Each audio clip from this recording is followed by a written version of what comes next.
नमस्ते। आज के इस खास विश्लेषण में आपका स्वागत है।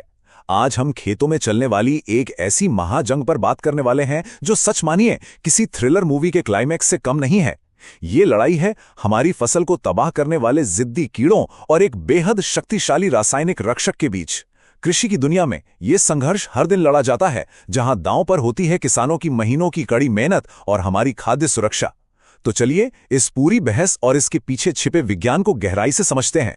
तो चलिए सीधे मुद्दे पर आते हैं और मिलते हैं हमारी कहानी के सबसे बड़े विलन से। ये घमंडी कीड़ा, ये खुद को खेत का असली राजा समझता है। जरा इसके तेवर देखिए।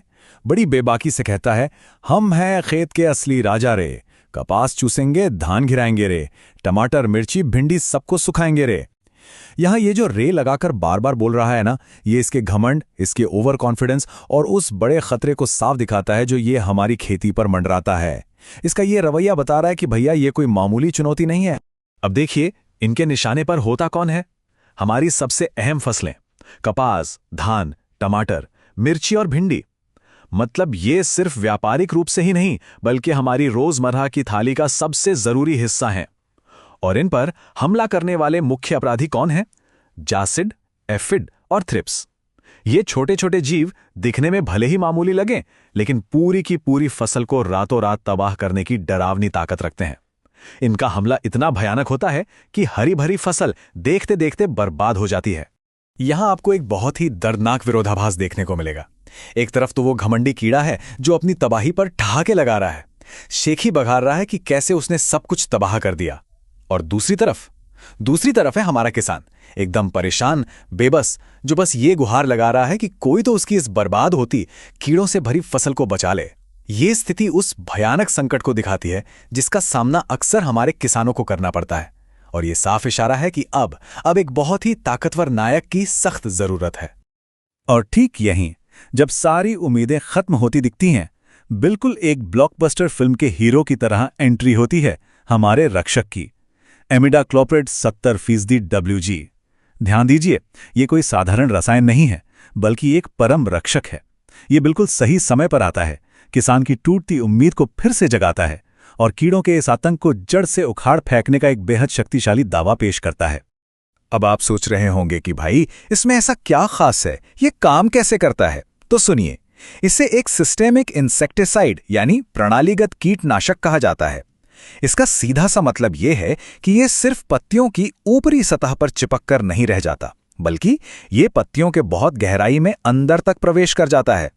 अंदर जाकर यह कीड़ों का सफाया करता है और पूरी फसल को एक मजबूत सुरक्षा कवच पहना देता है। यही इसकी सबसे बड़ी खासियत है और इसकी असली ताकत भी। लेकिन हमारा जो विलेन है ना, ये कीड़ा, ये इतनी आसानी से हार कहाँ मानने वाला है। वो अभी भी हंस रहा है और खुद को अजेय समझ रहा है। बड़े ही कॉन्फिडेंस के साथ कहता है, अरे तू क्या करेगा रे, हम तो पत्तियों के पीछे छुप जाते रे। और पता है, ये वाकई में खेती की एक बहुत बड़ी और आम चुनौती है। कीड़े अक्सर पत्तियों के निचले हिस्से में जाकर छुप जाते हैं, जहां सीधे स्प्रे से उन तक पहुंचना लगभग नामुमकिन सा हो जाता है। उन्हें लगता है कि बस अब वो पूरी तरह से सेफ हैं।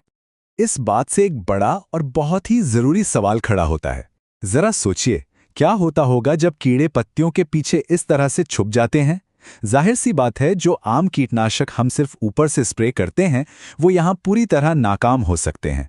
वो उन कीड़ों तक पहुंच ही नहीं पाते जो पत्तियों के पीछे अपना घर बनाकर बैठे हैं।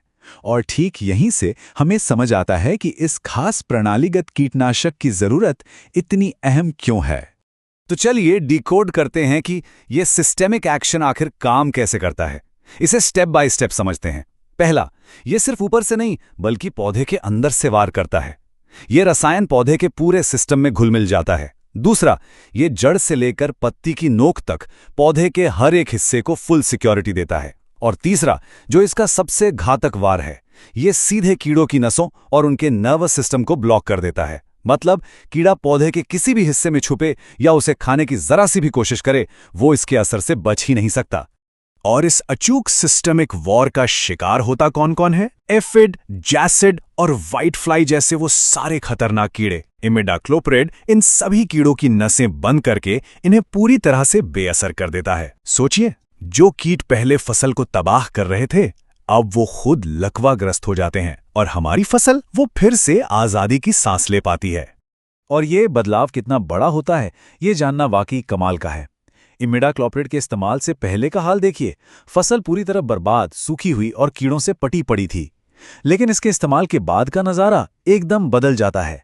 पत्तियां फिर से हरी और चमकदार हो जाती हैं, उनमें नई जान आ जाती है, नए फूल और फल खिलने लगते हैं। ये किसी चमत्कार से कम नहीं लगता। और सच कहूं तो यही वो विजयी रूप है जिसे देखने के लिए हर किसान तरसता है। चलिए अब देखते हैं कि हमारी ये कहानी अपने क्लाइमैक्स पर कैसे पहुंचती है। अब वक्त आ गया है जब वो अति आत्मविश्वास से भरा घमंडी कीड़ा हार मान लेता है। वो घुटनों पर आ जाता है और कहता है, मुझे माफ कर दो इमिडाक्लोप्रिड साहब, रे अब मैं इस खेत में कभी वापस नहीं आऊंगा रे। ये संवाद बहुत ही मजेदार तरीके से दिखाता है कि कैसे सिस्टमिक पावर के आगे कीड़ों को पूरी तरह से सरेंडर करना ही पड़ता है। नायक की जीत पक्की हो चुकी है और कीट हमेशा के लिए मैदान छोड़ चुका है। और इसी के साथ हमारी ये पूरी नाटकीय कहानी एक बेहद संतोषजनक और विजयी मोड़ पर खत्म होती है। जहां इमिडाक्लोप्रिड का स्प्रे पड़ता है, वहां कीड़ों का नामो निशान तक मिट जाता है। ये सिर्फ कहने की बात नहीं है, ये इस रासायनिक समाधान की उस अचूक ताकत को दिखाता है जो सीधे हमारे दिमाग में बैठ जाती है। खेत अब पूरी तरह से सुरक्षित है और तबाही का वो डरावना दौर हमेशा के लिए खत्म हो चुका है। तो जैसे जैसे हम आज के इस गहरे विश्लेषण के अंत पर आते हैं, एक बहुत ही दिलचस्प सवाल हमारे सामने खड़ा होता है।